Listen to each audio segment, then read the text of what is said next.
Inside the Koshiam Palace, President Ibrahim Traore sat in his office late at night. He didn't need coffee.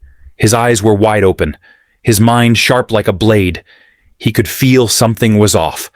The silence was too perfect. The smiles in his meetings were too forced. That's when a small envelope arrived. No name, no stamp, just 4 words written in rushed handwriting. Be careful. It's inside. Traore opened it and found a piece of paper with a list of names, all from the military. Some he trusted, some were even part of his inner team. But what was this? The next morning, he called Captain Naba Zongo, the same young officer who helped uncover the spy months ago. Zongo, he said, I need you again. Quietly. No one must know, not even the generals. Zongo saluted. Yes, Mr. President Traore handed him the list. These names. Follow them. Don't question. Just observe. We're walking into something big. Zongo nodded. And if I find something? Don't report by phone. Come to me directly. This is not just politics. This is war. That night, Zongo disappeared into the shadows. He changed his clothes, used a false name, and moved like a ghost. He didn't trust anyone, not even fellow officers. He started watching one name from the list. Colonel Dabire, commander of the 3rd Infantry. Dabire was a respected man, brave, smart. But something wasn't right. Zongo followed him to a quiet compound on the edge of the city. No guards, no official vehicles. Just 4 men in military clothes, meeting behind closed doors. He took photos from the roof. He recorded parts of their conversation through a crack in the window. He couldn't believe what he heard. The president moves too fast.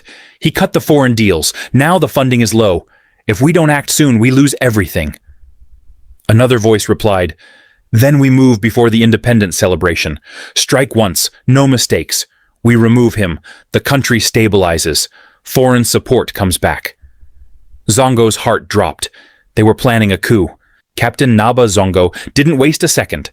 He returned to the palace before sunrise, walking past guards who didn't know the storm he was carrying in his bag.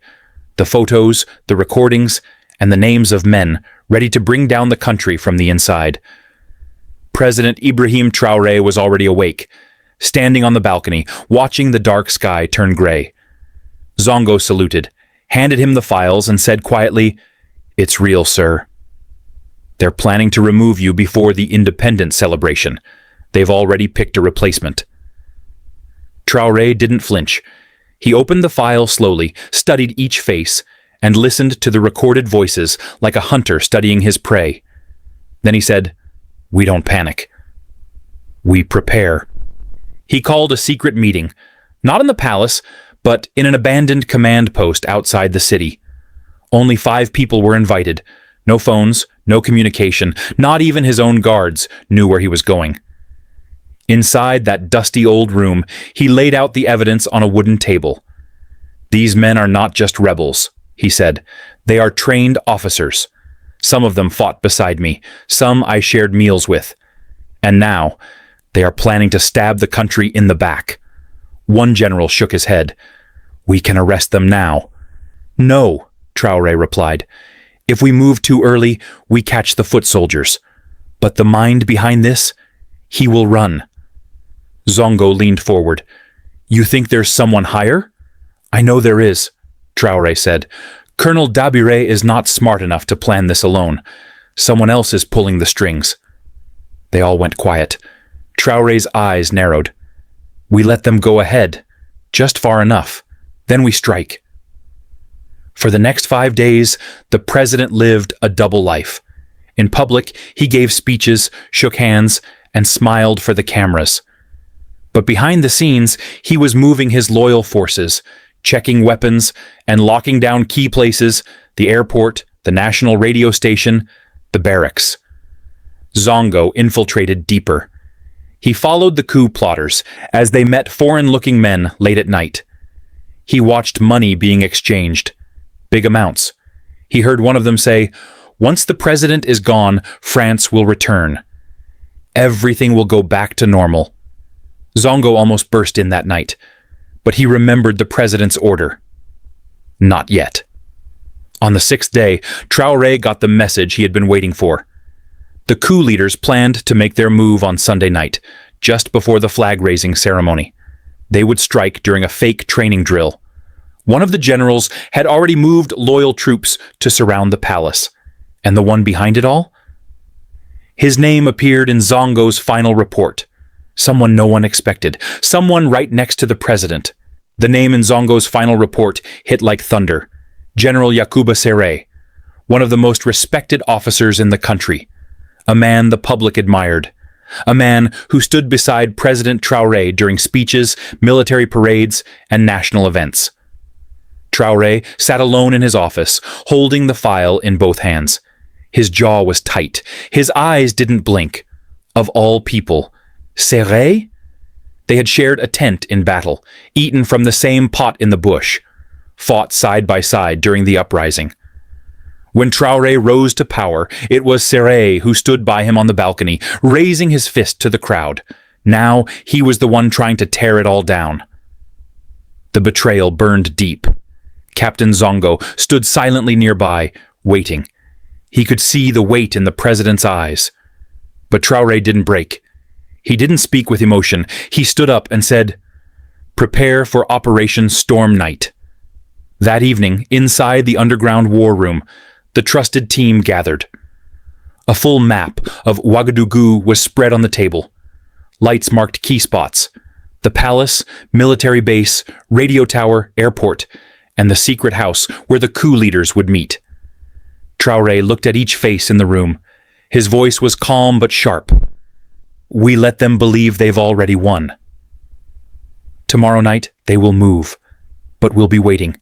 No escape, no warning. This must be clean and quiet. Burkina Faso must wake up in peace." Zongo pointed to a small square near the outskirts. "General Sere will be here, with Colonel Dabere and the others. If we capture him, we end the plan at its head." The team nodded. Traore added one more order. "Capture, do not kill. I want the people to see with their own eyes who betrayed them." The night before the coup, Traore slept only 1 hour. He wore plain clothes and drove himself to the command point. No one recognized him in the dark. No sirens, no guards, just him and the truth. At 11:47 p.m., the fake training drill began. Soldiers loyal to Sere moved toward the palace, but they were met with confusion. All the gates were already under tight control. Guards who were supposed to be part of the coup were quietly replaced the day before. At 12:08 a.m., the coup leaders arrived at their secret meeting point and walked into a trap. Zongo led the unit. "Down! On your knees! Drop your weapons!" Dabire reached for his gun, but was tackled to the ground. Sere raised his hands slowly, his face pale. He had no fight left. "You?" he said, looking at Zongo. "You were the shadow." "No," Zongo replied. "I was the mirror. You betrayed yourself." By dawn, the streets of Ouagadougou were calm. The sun rose like any other day. Shops opened. Children walked to school. Radios played soft music. But behind the scenes, the country had escaped disaster. In a single night, President Ibrahim Traore had stopped a full-blown military coup. Not with loud force, but with quiet precision. The coup leaders were taken to a secure location, far from the city.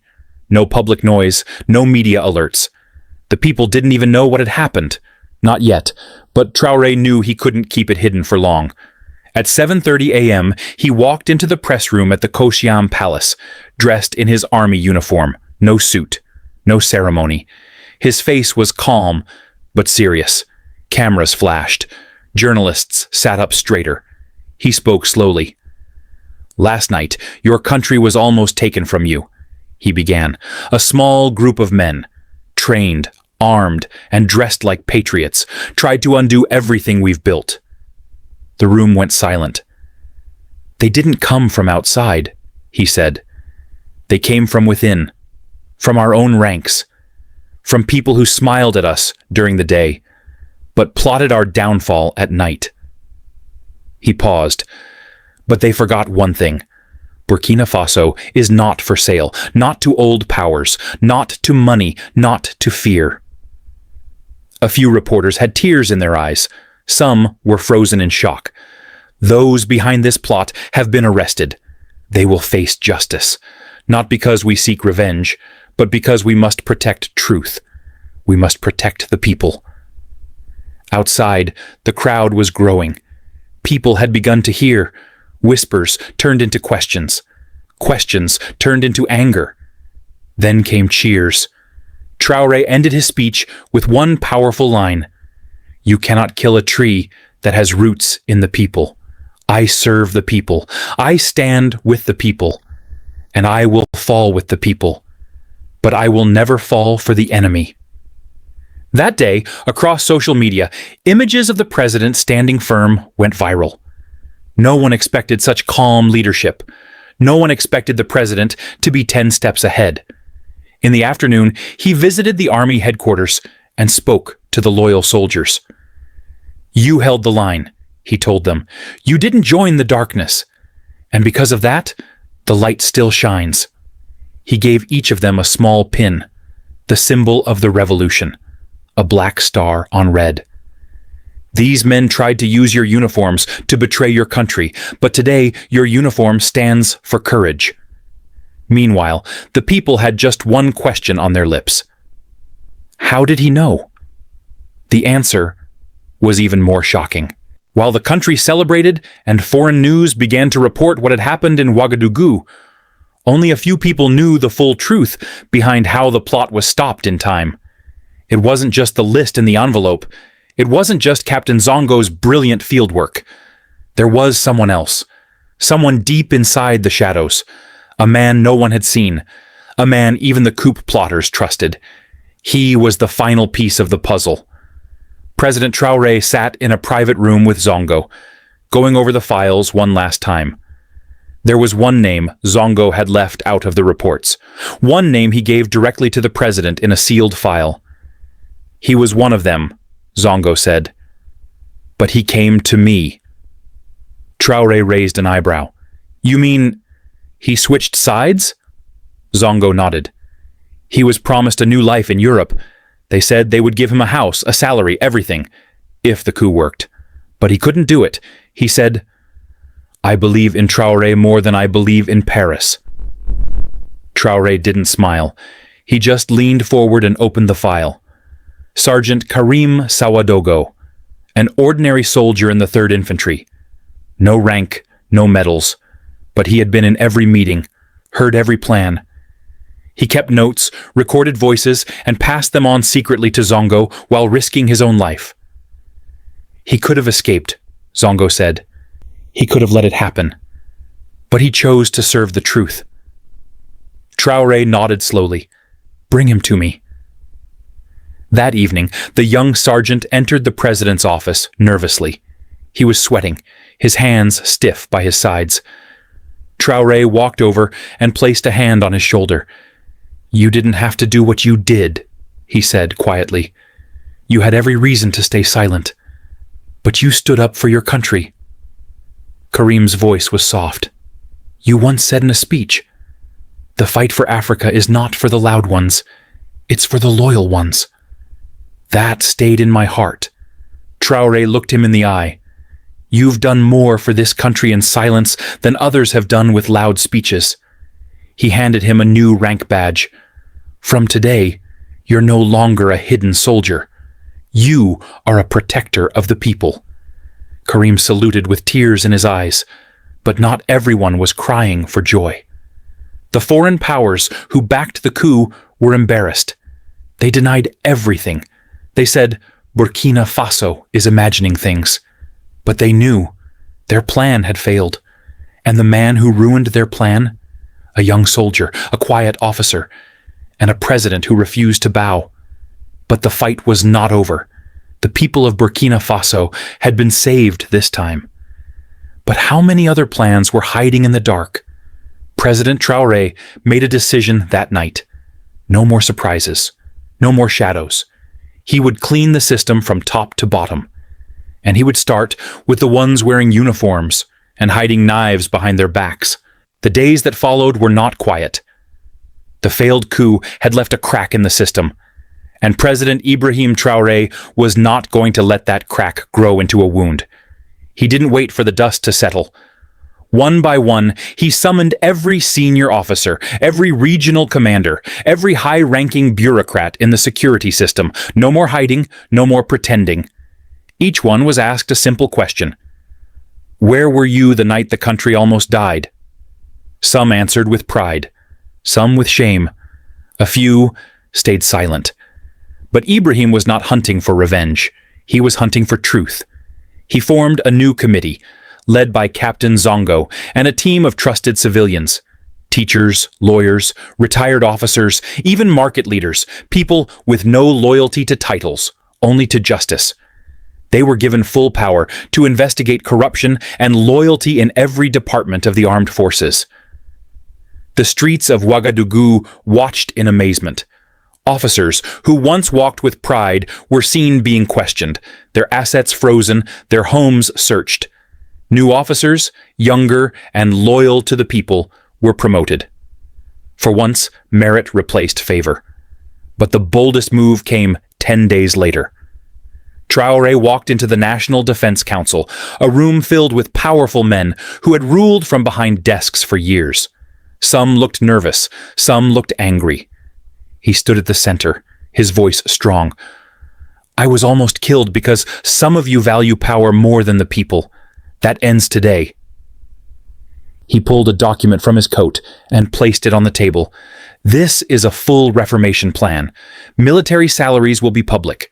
Promotion must go through citizen review, and no foreign link will be allowed unless approved by this nation's heart, its people. A few generals stood up. One tried to object. Traore cut him off. If you have a problem, the door is open. You can walk out and find a job in France. But in Burkina Faso, we are done being servants. One by one, the old wolves left, and the new lions entered. Meanwhile, the people were watching closely. Every day, the radio told them another corrupt official had been removed.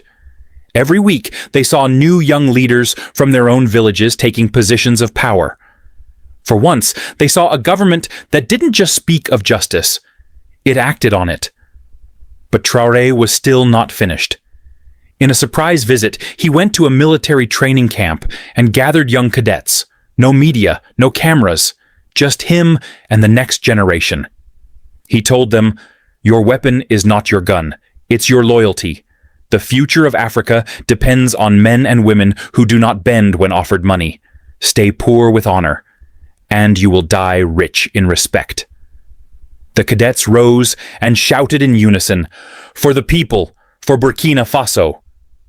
That night, Ibrahim Traore returned to the palace. He stood alone, looking out at the quiet city lights. He had stopped a coup, exposed traitors, rebuilt the military, and reminded the world that leadership is not about fear, it's about courage. He wasn't looking for applause, he wasn't chasing power, he was just doing what was right. And the people? They weren't just proud, they were awake. Because now they knew, if anyone tried to sell the country again, they would have to face the lion,